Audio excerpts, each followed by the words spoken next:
speaker today is Dr. Hitendra Ahuja, who is the medical director of Ahuja Eye and Dental Institute. He is the famous cornea surgeon.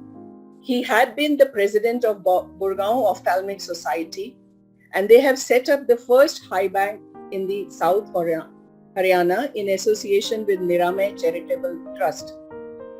He is already into telemedicine, which has been just recently initiated through his hospital, and we'd like to hear from him. We all understand that we have discussed there is a huge number of preventable blindness that we have to deal with. And now with the COVID crisis for 2 years, the burden has swollen. The per capita income in the urban and rural India has been affected. According to the data in India, there are 9 ophthalmologists for every million people. So seeing all this, it makes all sense to bring this telemedicine and teleophthalmology to our armamentarium. We have tried all these years, the government, the private sector, everybody has tried. The doctor cannot reach villages. It is proved over time, but technology can reach everywhere.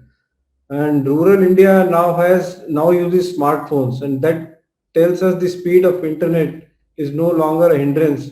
And there is no doubt that our cause should not burn. And if I think there is a issue of awareness, and if proper awareness is created amongst professional patients, this technology can be scaled up. We at Ahuja Eye and Dental Institutes are running 7 vision centers pre-COVID and used to take care of around 30,000 beneficiaries per year. But this emergency has brought everything to a halt.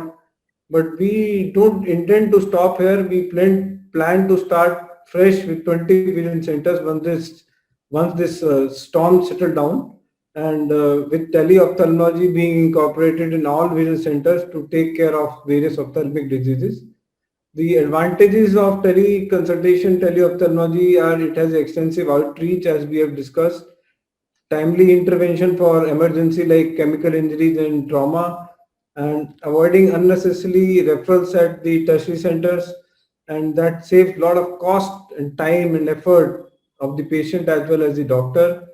And yes, health and education, basically we can educate the rural and the people who cannot reach these centers for eye donation, and we all know that there is a dismal between the what we need, the corneas we need and the requirement.